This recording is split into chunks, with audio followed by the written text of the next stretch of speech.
सभी को नमस्कार। डॉक्टर तुलसीराम ब्राह्मणे खंडवा से। नीट 2025 का रिजल्ट आ चुका है। सभी पेरेंट्स के पास अपने बच्चे का स्कोर कार्ड आ गया है। ऑल इंडिया कोटे में कौन सी रैंक बनी ये भी आपके हाथ में आ चुका है। अब हम बात करेंगे कि ये रैंक्स क्या होता है। बहुत सारे बच्चे चिंतित थे कि इस रैंक के आधार पर कौन सा मेडिकल कॉलेज मिल सकता है। आज हम उसी के ऊपर चर्चा करेंगे। मैं पिछले 3 साल का आंकड़ा आपके सामने प्रस्तुत करूंगा कि मध्य प्रदेश के जो शासकीय महाविद्यालय है उन महाविद्यालयों में कौन से रैंक वाले बच्चे को सीट मिली थी। मैं बात करूंगा, मैं सिर्फ आखिरी रैंक बताऊंगा। उस रैंक में उस बच्चे को सीट उठा ली थी उन्होंने। सिर्फ ऑल इंडिया रैंक बताऊंगा मैं, क्योंकि आपको मालूम है कि जितने भी मेडिकल कॉलेजों में एडमिशन होते हैं वो नीट के रिजल्ट के आधार पे होते हैं। और जो काउंसलिंग होती है वो भी 3 प्रकार की होती है। एक एम्स के लिए होती है, एक 15% जो ऑल इंडिया कोटा होता है उसके आधार पर आप किसी भी स्टेट में अपना आवेदन कर सकते हैं। किसी भी चाहे वो शासकीय महाविद्यालय हो या अशासकीय महाविद्यालय हो, आप किसी भी प्रदेश में ऑल इंडिया कोटे से पंजीयन करा के वहाँ की सीट उठा सकते हैं। अब मैं जो वीडियो बना रहा हूँ वो मध्य प्रदेश के शासकीय चिकित्सा महाविद्यालय के ऊपर है। मैंने पिछले 3-4 सालों से लगातार शासकीय महाविद्यालय में कितने नंबर के आधार पर सीट गई थी, चाहे वह अनरिजर्व हो, ओबीसी हो, एससी हो, एसटी हो, ये सब के लिए अलग अलग वीडियो बने हैं। उन वीडियो को यदि आपको देखना है तो इस चैनल को सब्सक्राइब जरूर कीजिए और आपके साथी, आपके दोस्त, आपके रिश्तेदार, आपके परिचित यदि इस नीट एग्जाम दिए हो या देने वाला हो या नीट की तैयारी कर रहा हो, उसके लिए ये वीडियो बहुत उपयोगी है। इसके पहले भी मेरे जो वीडियो बने हैं वो भी बहुत उपयोगी है। आप उन वीडियो को देखने के लिए इस चैनल को सब्सक्राइब करना जरूरी होगा। तो पहला काम, इसको चैनल को सब्सक्राइब कीजिए। क्या ऑल इंडिया रैंक रही है पिछले 3 साल की बात करेंगे हम, बहुत ज़्यादा पुराने की बात नहीं करेंगे। यदि हम अनरिजर्व की बात करेंगे, अभी मध्य प्रदेश में पिछले 2024 तक 17 शासकीय चिकित्सा महाविद्यालय थे। उसके पहले कुछ कम थे, है ना, उसके पहले कम थे। 2018 के बाद 18 में भी प्रथम राउंड में 6 ही महाविद्यालय थे।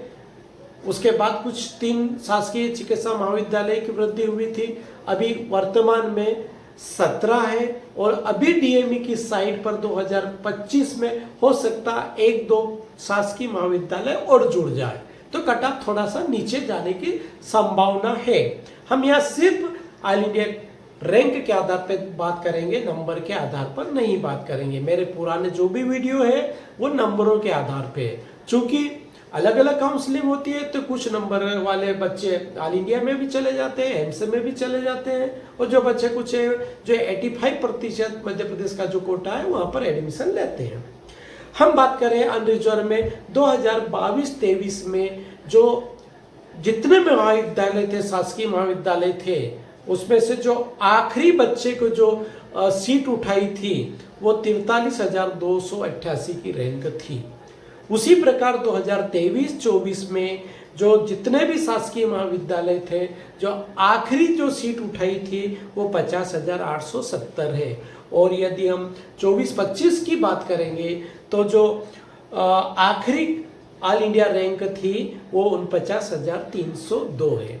अब बात करें ओबीसी में, तो ओबीसी में 22-23 के लिए 47,067 रैंक वाले बच्चे ने आखिरी सीट उठाई थी।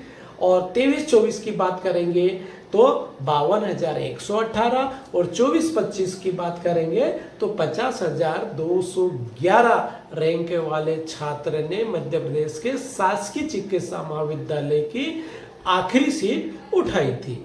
यदि एससी की बात करेंगे हम तो 22-23 में 1,49,757, 23-24 के लिए 1,63,816 और 2024-25 की बात करेंगे तो 1,70,000 70,212 रैंक वाले छात्र ने शासकीय चिकित्सा महाविद्यालय जो मध्य प्रदेश के है तो आखिरी वाली सीट उठाई थी प्रथम चरण में।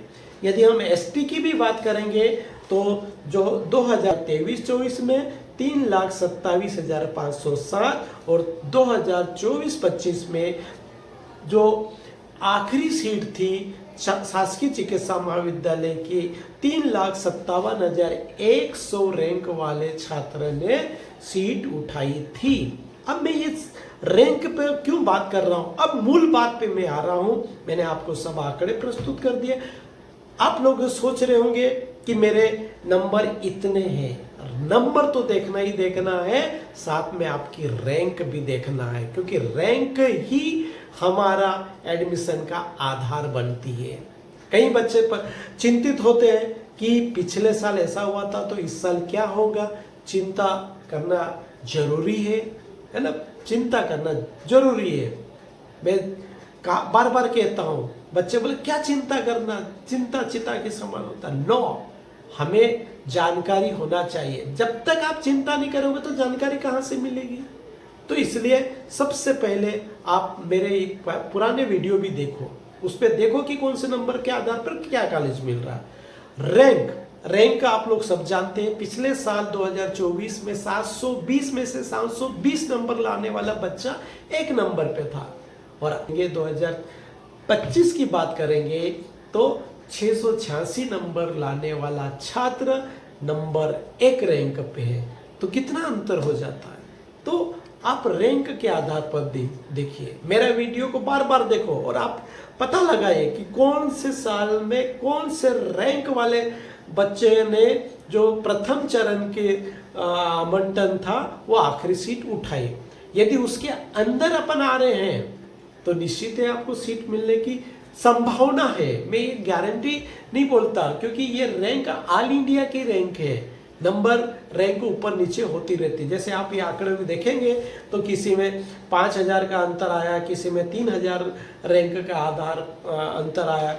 ये इसलिए होता है कि कुछ सीटें बढ़ जाती है, कुछ कॉलेजों की संख्या बढ़ जाती है, तो ऊपर नीचे होता रहता है। इसमें कोई दिक्कत नहीं है। फिर भी कुछ अनुमान हम लगा सकते हैं, और 80 से 90% अनुमान अपन कब लगा लेंगे, जब हमारी स्टेट की मेरिट लिस्ट आ जाएगी, या ऑल इंडिया की मेरिट लिस्ट आ जाएगी, या एम्स की मेरिट लिस्ट आ जाएगी। उसके आधार पर अपन ने कितनी सीट है, उसके आधार पर अपन लगभग 80 से 90% अनुमान लगाएंगे। अभी तक तो ये भी क्लियर नहीं है कि कितनी सीटें हैं। हो सकता है सीटें बढ़ जाए, पुराने कॉलेजों की सीटें भी बढ़ जाती है कई बार। तो ये सब आने वाले समय में पता लगेगा, है ना।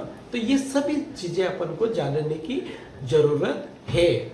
और आपने ये पूरा वीडियो देखा, इसलिए आपको बहुत बहुत धन्यवाद। आपके साथी को, आपके दोस्त को, आपके रिश्तेदार को जो नीट की तैयारी कर रहा है या नीट एग्जाम दी है, उसको वीडियो शेयर जरूर कीजिए। हाँ, सभी जानकारी के लिए यदि आपको पिछले वीडियो देखना है तो इस वीडियो को सब्सक्राइब जरूर कीजिएगा, चैनल को सब्सक्राइब जरूर कीजिएगा। और दूसरी बात, मैं फिर से आप लोगों को बार बार कहता हूँ, वुमेन्स तैयार रखें और हर तरह से मानसिक रूप से तैयार हो कि आपको अच्छा कॉलेज मिल रहा है और निश्चित ही मिलेगा। तो इन्हीं शुभकामनाओं के साथ सभी को नमस्कार।